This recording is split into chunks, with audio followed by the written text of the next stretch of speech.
Comedy Film Nerds Podcast. All right, next movie is The Girl with All the Gifts. Now, I was excited to see this movie because Walking Dead was so boring on Sunday. It's, when you have a zombie show, do something more than having people talk to each other for over an hour. Occasionally, you'd like to see a zombie.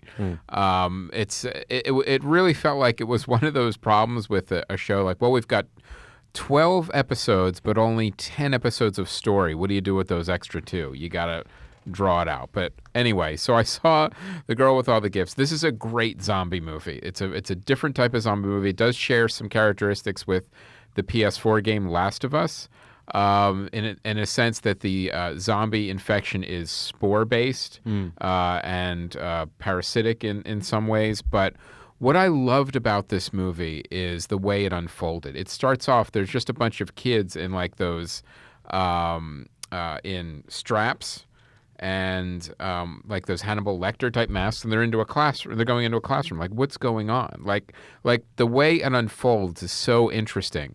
And basically, they're called hungries. Like, if they get a certain scent of humans, they go nuts and start clicking their teeth and want to basically eat people. They zombify everything.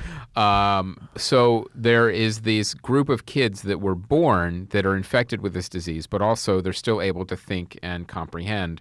So they're being studied by the military and the military scientists. And the head scientist is Glenn Close, and she's fantastic in this movie. Is she just pure evil? Or? She is. No, that's what was so great about it. Like, she's experimenting on these kids, but it was written so well that it would be easy to the evil scientist experimenting on the kids. But she was actually had different sides to her. Look, I understand. Like when one of the teachers is saying, I can't do this anymore. This is horrible what you're doing to these kids. Okay, they're not kids. They're infected.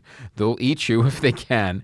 I don't like what's going on, but I have no choice. I'm trying to save humanity. So it's a matter of if I need to sacrifice or experiment on these kids to save humanity, I'm going to do it. This isn't a moral decision. So it justified these characters so much more. It's like, nope, I'm going to do this. I don't give a shit or whatever.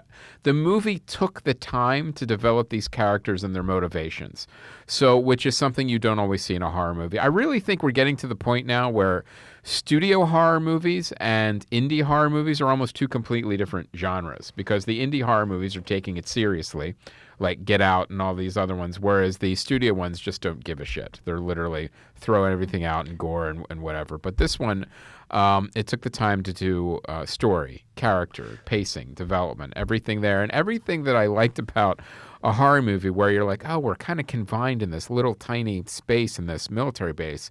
I'd love to see the world open up a little bit more. And sure enough, a couple scenes later, that's what you get to see. So they only had a $4 million budget, so they didn't have... That's it.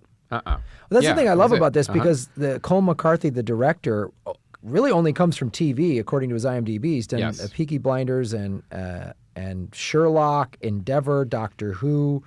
But I feel like in the UK, like their TV's a little more prestigious and done a little more like film. Yes. America's starting to get a little that, but definitely over there, I feel like that's where those are some of the most... I think that's an excellent point. And also you have government... This was like government funded through the lottery. Oh, the government helping out funding artists? You awful hippies. We should be... They should be spending more money on war. And they funded a zombie movie. That's so great.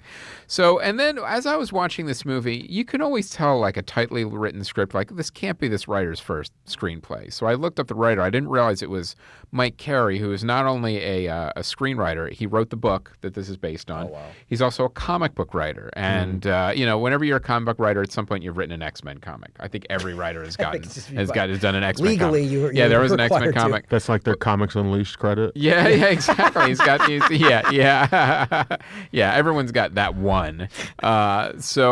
So here's a writer that just comes from all these different mediums and all these different backgrounds, and you could tell because the care went into the script. We're like, all right, we're just not going to do a bunch of set pieces with zombies eating people.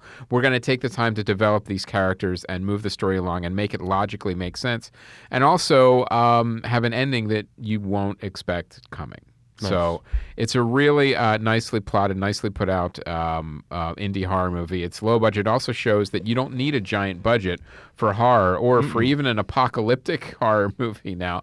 But Mike Carey if you want to check out some of his other work too, he did a run on Lucifer, which was the spinoff from Sandman, and also the book that series that I just read was called Suicide Risk, which was a really good comic series about a world where there were only supervillains and no superheroes, and there was a reason for that. And even when a superhero emerged, they became evil. So, and this was like a cop in San Diego was trying to figure it out. Like what was going on. So it's a really cool story. So check out Girl with All the Gifts. It's a great low budget horror movie. It sounds very fulfilling to watch. It is. It's one of those movies after it stays with you a little bit because it makes you think a little bit about it. And it was just it's a good low budget horror movie. It's so cool you say that because like we talked about Get Out and I know you saw that. What was your take on?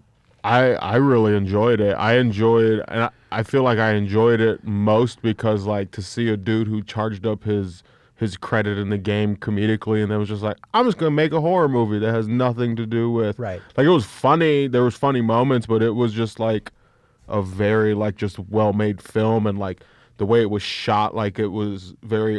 There's a lot of the framing of things was very horror-esque, but it wasn't like there was no super like slasher. Yeah, there wasn't like a super being. It wasn't anything. Right. It was just kind of just the humanity of people.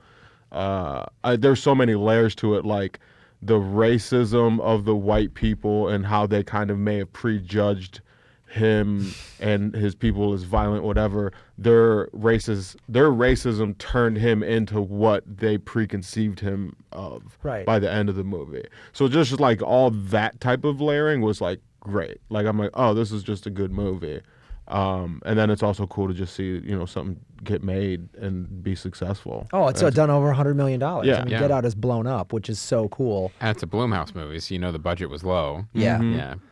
I think it was in the $4 million range. I forget. Yeah, I know we talked about last week. That's usually their range around there. Aaron is nodding yes, $4 million. Going back to your split of like big budget. $5 million. $5 million was the Get Out budget.